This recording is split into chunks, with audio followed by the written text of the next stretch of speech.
오늘 우리에게 주시는 하나님 말씀 함께 봅니다. 오늘 우리에게 주시는 하나님 말씀은 출애굽기 25장 31절부터 40절입니다. 그러면 다 함께 읽습니다. 너는 순금으로 등잔대를 쳐 만들되 그 밑판과 줄기와 잔과 꽃받침과 꽃을 한 덩어리로 연결하고 가지 여섯을 등잔대 곁에서 나오게 하되 다른 세 가지는 이쪽으로 나오고 다른 세 가지는 저쪽으로 나오게 하며 이쪽 가지에 살구꽃 형상의 잔셋과 꽃받침과 꽃이 있게 하고 저쪽 가지에도 살구꽃 형상의 잔셋과 꽃받침과 꽃이 있게 하여 등잔대에서 나온 가지 여섯을 갖게 할지며 등잔대 줄기에는 살구꽃 형상의 잔넷과 꽃받침과 꽃이 있게 하고 등잔대에서 나온 가지 여섯을 위하여 꽃받침이 있게 하되 두 가지 아래에 한 꽃받침이 있어 줄기와 연결하며 또 두 가지 아래에 한 꽃받침이 있어 줄기와 연결하며 또 두 가지 아래에 한 꽃받침이 있어 줄기와 연결하게 하고 그 꽃받침과 가지를 줄기와 연결하여 전부를 순금으로 쳐 만들고 등잔 일곱을 만들어 그 위에 두 앞을 비추게 하며 그 분류 집게와 불똥 그릇도 순금으로 만들지니 등잔대와 이 모든 기구를 순금 한 달란트로 만들되 너는 삼가 이 산에서 내게 보인 양식대로 할지니라. 아멘.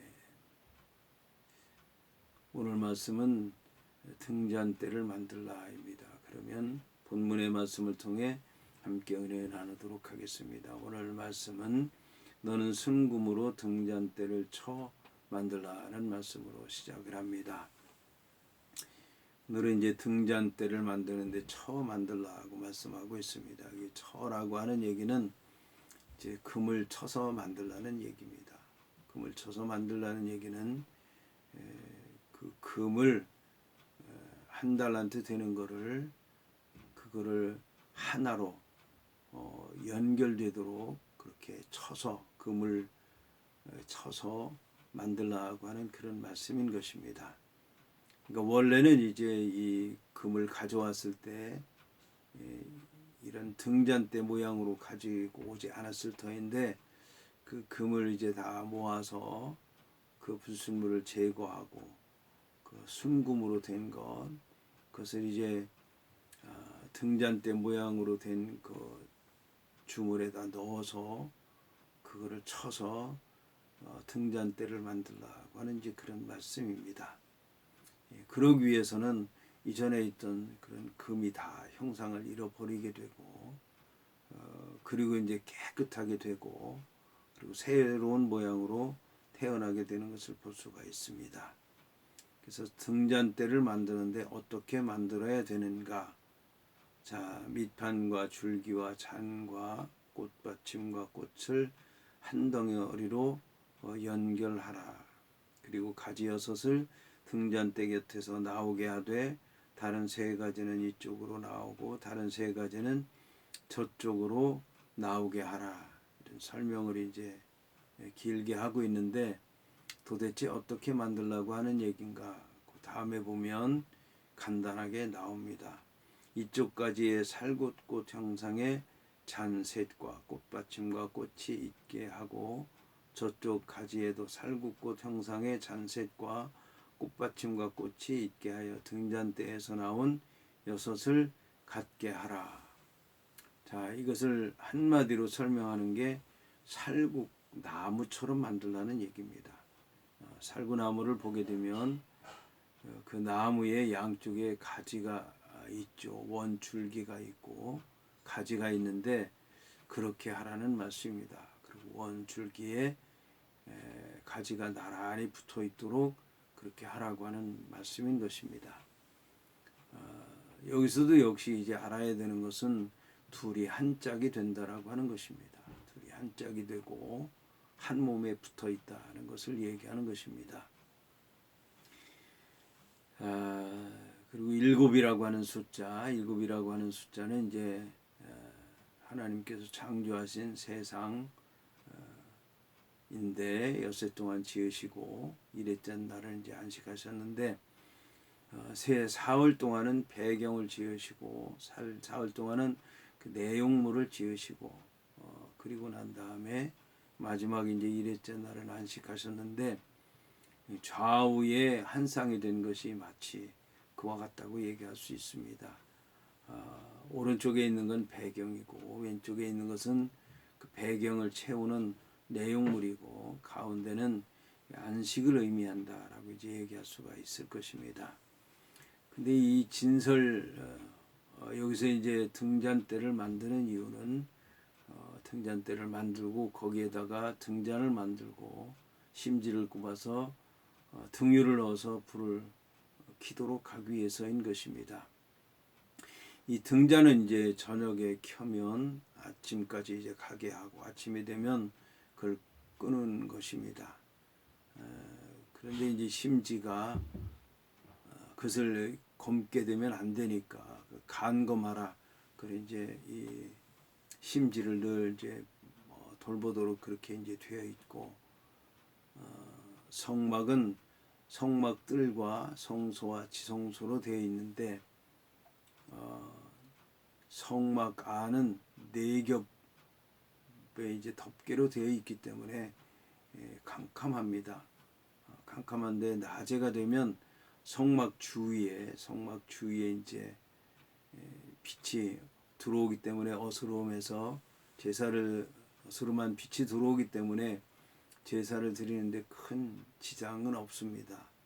그래서 낮에는 이제 빛이 필요가 없는데 저녁이 되면 어두우니까 저녁에 이 등불을 켜놓고 아침에는 이제 끄게 되는 것입니다. 그래서 이제 이 등잔대를 만들려고 하는데 살구나무의 살구꽃 형상으로 만든 이유는 살구라고 하는 것이 나무들 가운데 가장 먼저 꽃이 핍니다. 그리고 그 꽃에는 열매가 있습니다.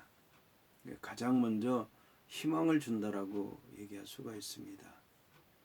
이렇게 희망을 주고 또 희망을 주는 걸 상징으로 하고 그래서 거기 등에다가 이제 불을 피도록 한 것입니다. 이것은 결국 이제 하나님께서 성막을 만드시고 등잔대를 만드신 것이 사람들에게 소망을 주기 위한 것이다라고 하는 것입니다. 말씀을 통해서 소망을 주는 것입니다. 그런데 그 소망이 헛되지 않은 것은 그 소망이 하나님 말씀 안에서 반드시 이루어지기 때문에 그렇습니다. 그런데 그 소망이라고 하는 것이 육신적이고 인간적이고 세상적인 것이 아니라 하나님을 향한 것이어야 되고 하나님 말씀을 통해서 이루어진다는 것을 믿는 것입니다. 이런 이제 믿음을 가지고 하나님의 말씀을 따를 때에 하나님께서 빛으로 그를 역사하시고 하나님께서 인도하시는 그 길이 보이도록 하고 그 길이 하나님 나라로 연결됐다고 하는 것을 깨닫도록 하기 위해서 이런 것들을 이제 이런 등잔대를 만들도록 하신 것입니다. 그런데 이제 이 등잔대는 남쪽에 위치해 있습니다. 근데 남쪽은 이른 아침부터 저녁까지 해가 비치는 곳입니다. 자, 결국 이 남쪽에 이런 등잔대를 둔 이유는 뭐냐면 등잔대는 스스로 빛을 발할 수 있는 것이 아니라 빛을 받아야만 빛을 발할 수 있다라고 하는 것입니다. 물론 성막 안에 있는 등잔대의 불은 제사장들이 켜는 것이긴 하지만 이 빛을 원리적으로 본다면 하늘에 있는 해와 달이나 별을 통해서 빛을 받아서 비춘다라는 것입니다. 이것이 바로 믿음의 원리인 것입니다. 그리고 이 등잔대는 밤에 필요한 것입니다. 그래서 이제 요한계시록과 이렇게 같은 성경의 말씀을 보게 되면 일곱 별은 일곱 교회 사자요, 일곱 그 등대는 일곱 촛대는 일곱 교회다라고 이제 말씀하고 있는데 분명히 이제 일곱 촛대는 사람이 켜는 것인지 알면서도 그렇게 말씀하신 것은 이게 믿음의 원리라고 하는 것을 얘기하는 것입니다. 빛은 하나님이시고 그 캄캄한 밤을 비추는 별과 같은 존재는 하나님의 말씀을 받아서 전할 때 그 말씀 가운데 빛이 있다는 말씀이고, 또 촛대와 같은 교회는 그 말씀을 받아서 하나님의 종들이 전하는 말씀을 통해서 살아갈 때 그 가운데 빛이 역사하고 빛 가운데 가게 되고, 캄캄한 밤을 말씀 안에서 빛 가운데 걸어갈 수 있다라고 하는 것을 얘기하는 것입니다. 그래서 이 등잔대를 만들라고 한 것입니다. 오늘 말씀을 통해서 여호와 하나님께서 이런 성막의 기구들을 만들라고 할 때 거기에 합당한 의미가 있어서 말씀하는 것이다 라고 하는 것을 우리는 꼭 기억하시고 그 말씀 안에서 살아야 될 줄로 믿습니다.